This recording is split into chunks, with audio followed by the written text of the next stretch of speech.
여러분 안녕하십니까? 여수 MBC 뉴스투데이입니다. 대형마트로 고전을 면치 못하던 5일 전통시장이 변신을 거듭하고 있습니다. 옛 재래시장의 멋은 그대로 두되 시설 현대화와 가격 차별화를 통해 고객 확보에 안간 힘을 쓰고 있습니다. 김종태 기자입니다. 초가지붕으로 깨끗하게 단장한 옛 대장간이 손님들을 맞이합니다. 갈수록 찾기 힘든 뻥튀기 가게도 시장 한켠에 자리 잡아 활기에 넘치고 있습니다. 시장 통로도 넓어졌고 대형 LED 전광판과 현대식 아케이드를 설치했습니다. 지저분하고 비만 오면 쇼핑하기 힘들었던 기존 재래시장과는 확연히 달라진 분위기입니다. 이제 많이 깔끔해지고 주차시설도 완비가 돼 있고 그래서 젊은 사람들도 오기 편한 그런 느낌이 많이 들어서. 토요일이 되면 5일 시장은 단순한 쇼핑 공간을 넘어 문화 공연장으로 변신합니다. 늦은 밤 야시장까지 곁들여지면 시장이 아닌 축제장으로 바뀝니다. 여기에 상인들도 변화를 모색하고 있습니다. 가격은 낮추고 서비스 친절도는 높이면서 판매와 경영 기법까지 교육을 받고 있습니다. 고객들을 위해서 스스로 우리 상인들 자체도 변하고 있고요. 그렇게 함으로써 우리 시장이 더 발전한다는 그런 것을 상인들은 더욱 잘하고 계십니다. 5일 시장이 달라지면서 대형마트로 향했던 고객들도 되돌아와 하루 평균 4~5천 명에 이르고 있습니다. 전통시장들이 대형 할인점이나 마트에 밀려가지고 고전을 면치를 못했는데요. 이 시설 현대화 사업과 문화관광형 시장 육성 사업을 통해서 지금은 고객이 점차 늘어나고 있습니다. 대형마트의 진출로 재래시장의 상권이 위축되고 있지만 시설 현대화와 상인 의식이 바뀌면서 옛 전통시장의 경쟁력이 살아나고 있습니다. MBC 뉴스 김종태입니다. 차질 없는 굴종자 생산을 위해 수산당국이 적기체묘를 당부하고 나섰습니다. 전라남도 해양수산과학원은 최근 여수 가망만과 광양만에서 굴 유생 출현량을 조사한 결과 부착기에 접어든 굴 유생이 1톤당 50개 정도 확인됐으며 발육도 정상 상태를 보이고 있다고 밝혔습니다. 과학원 측은 올해 차질 없는 굴종자 생산을 위해서는 늦어도 내일까지 채묘기 투입 준비를 마쳐야 한다고 강조했습니다. 계속된 폭염과 가뭄, 예고 없는 기상이변에 농가들이 큰 어려움을 겪고 있는데요. 최근 바닷물의 온도가 급상승하고 있는 데다 산소 부족 현상까지 겹치면서 양식생물 피해 우려도 커지고 있습니다. 문영철 기자입니다. 여수 가망만 북부 해역인 신월동 앞바다. 수온을 재보니 23.1도를 가리킵니다. 평년 대비 2도, 지난해에 비해서도 0.7도가 높습니다. 폭염이 계속되면서 이달 중순 이곳의 수온은 작년 수준을 넘어섰고 지난주엔 벌써 24도 가까이 치솟았습니다. 어류 20만 마리가 폐사한 지난해에 이어 올해도 고수온으로 인한 양식장 피해가 우려되는 상황입니다. 8월 달에 30도 가까이 올라갔습니다. 그런데 올해도 아마 작년 대비 비슷한 수온이 형성되지 않겠나 그렇게 예상을 하고 있습니다. 홍합 양식장이 밀집한 여수 소호동 앞바다에서는 바닷물에 녹아있는 산소 농도가 리터당 3mg 이하로 떨어지는 빈산소 수계가 관측됐습니다.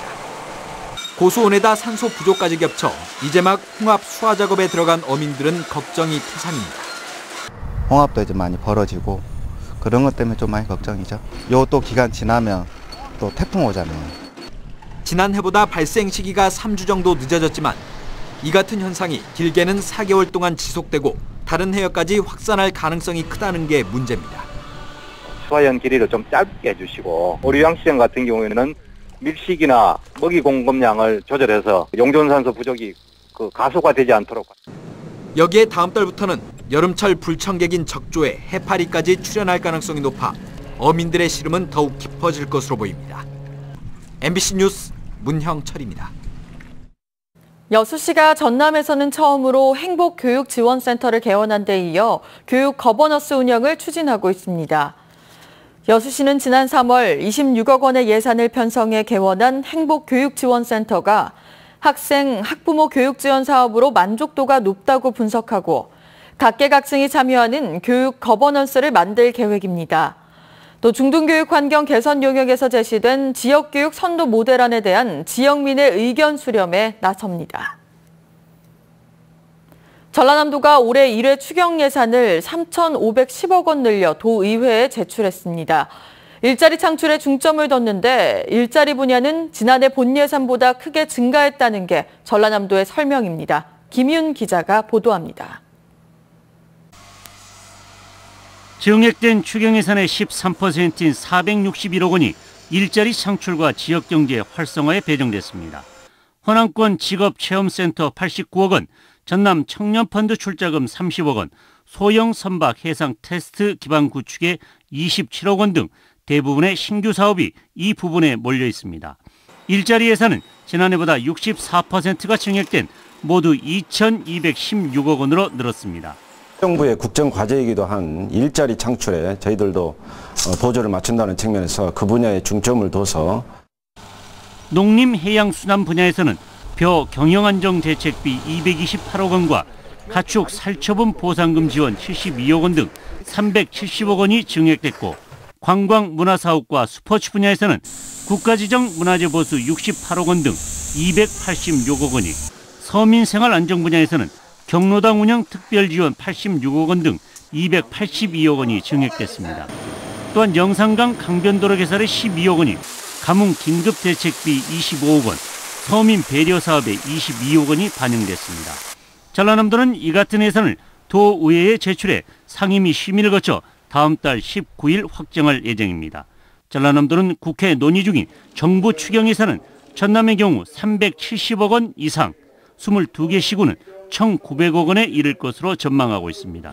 정부 추경이 도의회 추경 처리 전 통과되면 곧바로 수정 예산안을 제출하기로 했습니다. MBC 뉴스 김윤입니다. 2달 넘게 단독 1위를 달렸던 기아가 NC의 수입회를 당하며 단독 1위 자리를 내줬습니다. 주말에 유독 약했던 기아는 이번에도 주말 3연전을 다 내줬습니다. 송정근 기자입니다. 위기를 자초하고 있는 김윤동입니다. 단독 1위 자리를 지키기 위해 승리가 절실했던 기아에게 나성범의 말로포는 충격이었습니다.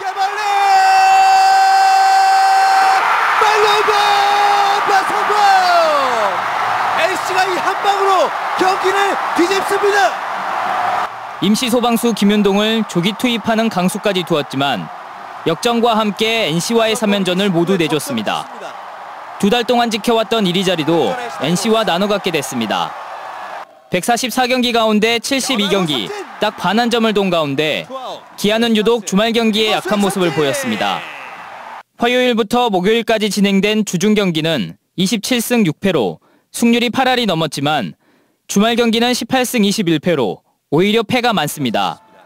1, 2, 3선발이 주로 주중에 나오는 데다 야간 경기에 강한 기아가 낮 경기가 열리는 주말에 힘을 못 쓰는 것으로 보입니다. 호랑이들은 더위에도 약했습니다. 5월까지 열린 경기에서는 승이 압도적으로 높았지만 더워지기 시작한 6월에는 겨우 5할을 지키고 있습니다. 반환점에서 단독 1위를 내준 기아는 이번 주중에는 삼성과 홈에서 만나고 주말에는 LG를 상대로 원정길에 나섭니다. MBC 뉴스 송정근입니다. 청년 예술가들의 창작 활동을 지원하기 위한 순천 창작예술촌이 입주 희망자들을 모집합니다. 순천시는 원도심 금곡동의 장양식당을 리모델링해 조성 중인 창작예술촌에서 예술가 레지던시 프로그램을 운영하기로 하고 전국의 예술가들을 대상으로 입주작가 선정에 착수했습니다. 순천시는 3명 안팎의 작가를 선정해 소정의 창작 지원금과 스튜디오를 제공하고 앞으로 각종 예술 프로젝트와 연계해 활동할 기회도 제공하기로 했습니다. 고흥군이 정부의 기류의 인문화 공모 사업에 선정돼 평생학습 추진에 탄력을 받을 것으로 보입니다. 고흥군리 북부도서관은 문화체육관광부와 도서관협회 등이 추진하고 있는 기류의 인문화 공모 사업에서 그림자 서점 프로그램이 좋은 평가를 받아 오는 10월 25일까지 지역 주민을 대상으로 관련 프로그램을 진행하게 됐다며 교육복지 개선이 기대된다고 밝혔습니다. 고흥군은 또 이번 교육이 자원봉사자들의 재능기부 형식으로 이루어진다며 교육 동기부여와 소통문화 정착을 위해 지역민들의 참여를 당부했습니다. 여수를 찾는 관광객들이 관광지 주변에서 초고속 무선 인터넷을 무료로 사용할 수 있게 됐습니다. 여수시는 지난주부터 향일암과 돌산공원, 거문도, 금오도 등 주요 관광지에 공공 와이파이망을 구축하고 초고속 무선 인터넷 무료 서비스에 나섰습니다. 시는 다음 달까지 이순신공원과 거북선 공원 등의 주요 공원 10곳에 공공 와이파이를 구축하고 이후 해양 레일바이크와 상화도, 사도 등으로 확대해 나갈 계획입니다. 어제는 내륙지방 곳곳에 강한 소나기가 왔습니다. 출근길인 지금은 충남과 호남 일부 지역으로만 비가 오고 있는데요. 차츰 그 밖에 내륙지방도 낮부터 밤사이 소나기 구름이 발달하겠습니다. 이번에도 국지적으로 강하게 쏟아지겠고요. 지역 간의 강수 편차가 크겠습니다. 예상되는 비의 양은 수도권과 강원, 충남과 전라 내륙지방에 최고 40mm, 그 밖에 충북과 경상 내륙에 5에서 20mm 정도고요. 강원 동해안에도 5mm 안팎이 예상됩니다. 소나기가 오는 동안 벼락과 돌풍이 동반되겠습니다. 또 오늘도 더위가 심하지는 않겠는데요. 한낮에 서울 28도, 부산 26도로 어제와 비슷하거나 조금 낮겠습니다. 출근길 자세한 현재 기온 보시면요. 서울과 대전 21도, 광주 21.2도로 선선한데요. 한낮에는 서울 28도, 울산 25도로 예년 수준과 비슷하겠습니다. 내일도 내륙 많은 지역에는 소나기가 지나겠고요. 주 후반부터는 본격 장마가 시작될 걸로 보이는데요. 장마 전선은 차츰 북상해 목요일 제주도를 시작으로 금요일과 토요일에는 남부지방에, 일요일에는 전국에 장맛비를 뿌리겠습니다. 날씨였습니다.